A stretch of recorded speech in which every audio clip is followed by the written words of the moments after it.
అవును, ఎవరు మీరు? అసలు ఇక్కడికి ఎందుకు వచ్చారు? మాది యమపురి. మా చిన్ముద్రికను పోగొట్టుకున్నాం. దానికోసం వెతుకుతూ వచ్చాం. చిన్ముద్ర అంటే? అది ప్రభూ, మీరు కాసేపు ఆగండి. ఇప్పుడు మనం ఏం చెప్పినా వీరు నమ్మరు. మనల్ని పిచ్చివారనుకుంటారు. ఆ తర్వాత మనం ఉండుటకు ఆ మాత్రం గూడు కూడా ఉండదు. యముండా! సరే అయితే మరి మీరు ఇక్కడే శయనించవలసి వస్తుంది, సరేనా? హతవిధి. అయ్యా, మేమొక వస్తువును పోగొట్టుకున్నాము. దాన్ని వెతుక్కుంటూ వచ్చితిమి.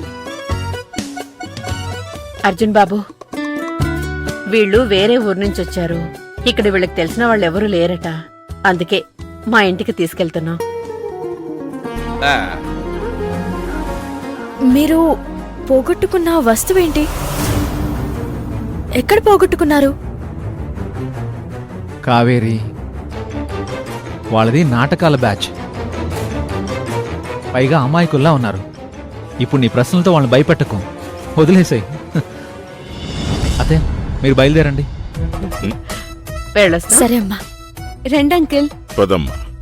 సరే, బాయ్. Bye bye Ganga. రండి. పదండి.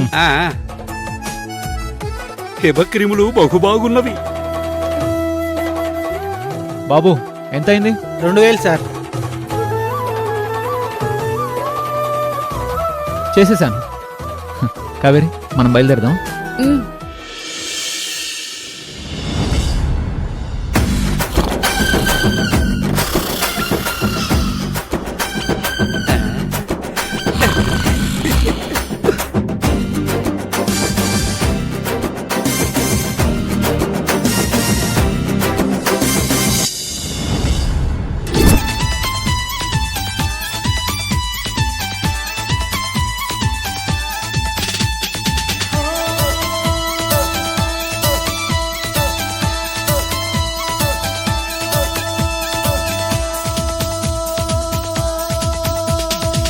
చూపులతో గుచ్చి గుచ్చి చంపకే మేరే హాయ్,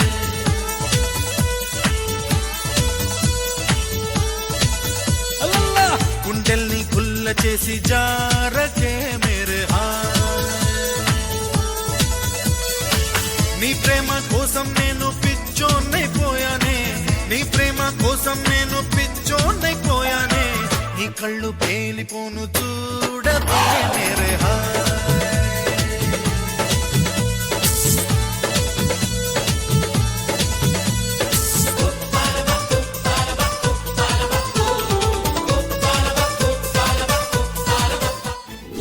ఉండవే నా 100వ పెళ్ళామా, ఏమిటే నీ మోటు సరసాలు?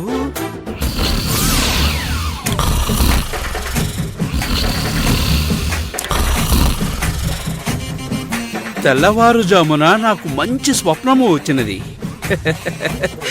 నాకు మళ్ళీ కళ్యాణ గడియలు వస్తున్నాయి కాబోలు.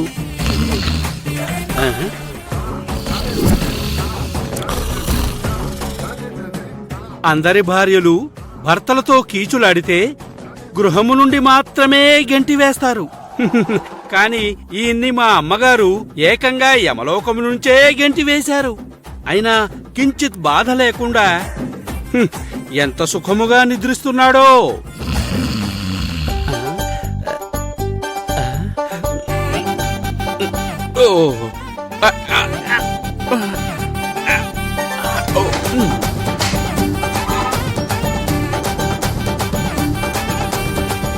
ఇది ఏమి కడు విచిత్రంగా ఉన్నదే. మానవులు తినుటకు స్నానాల గదిలో కూడా ఏవేవో పెట్టుకుందురేమో. దీన్ని రుచి చూసేదము.